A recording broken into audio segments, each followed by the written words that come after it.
Sa présence rime avec vacances. Tous les étés, Pierre Wiazemski pose ses valises à Ars-en-Ré.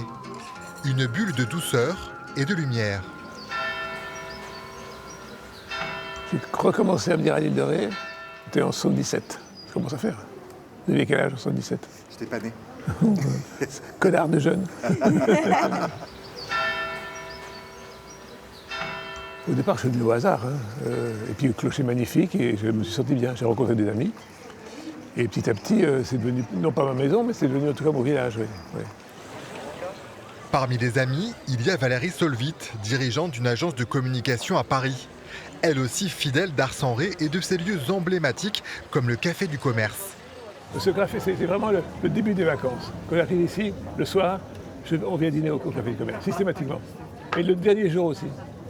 Pierre, à l'île de Ré, en fait, il est presque comme le Café du Commerce. C'est-à-dire qu'on le repère dans la rue, il a une casquette. C'est aussi, une icône rétaise. Et je crois que les gens, lui, sont contents de le voir parce qu'ils reconnaissent toujours son allure assez particulière, singulière, élégante. Ici, pas question de travailler. Viaz range ses crayons, lui le dessinateur de presse pour de nombreux journaux et notamment le Nouvel Observateur. Mais il fait parfois des exceptions. Il a créé ce logo pour la fromagerie du marché. Je fais un petit frais. Oui. Un petit frais gorgonzola. Parfait. J'ai un petit frais, parfait. C'est un ami de la famille, Pierre, depuis longtemps. Et notre fromagerie originelle à Paris, c'est rue Jean de la Fontaine. Donc ça nous tenait à cœur d'avoir un logo avec le corbeau et le renard. Et Pierre l'a vraiment bien mis en valeur, avec un dessin assez authentique à l'ancienne et très poétique.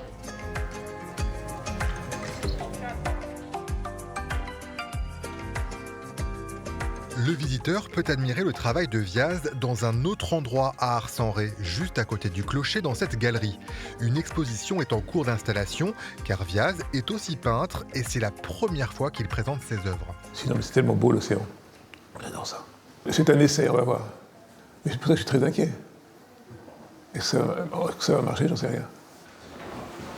Ça te va, Pierre? C'est Impeccable. Il n'y a pas de mer sans ciel, et ces ciels sont très puissants, sont très, très lumineux, très limpides. Et puis là, toujours ces cargos qui naviguent, et on s'imagine Pierre à l'intérieur. Enfin, je trouve ça très touchant. Surtout, c'est une vraie peinture, c'est pas une peinture frelatée.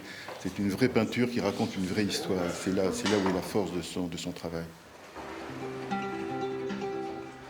Car l'histoire de Viaz est un roman. Il est fils de diplomate, d'où cette enfance vagabonde, héritier d'un titre de prince russe, petit-fils de François Mauriac, prix Nobel de littérature, beau-frère de Jean-Luc Godard ou encore marié à Régine Desforges. Des noms et des visages aujourd'hui disparus. L'année prochaine, ce sera peut-être moi qui serai mort. Ça vous inquiète? Ah, j'ai pas envie de mourir du tout. Alors là, ça fait chier. Puis que les autres vivent après moi, ça m'énerve. Et qui profite de votre île? Absolument. Les lieux sont plus importants que les êtres humains. C'est un peu agaçant. Mais parfois, les lieux et les êtres humains sont indissociables, et c'est bien le cas pour cette histoire d'amour entre Viaz et Ars-en-Ré.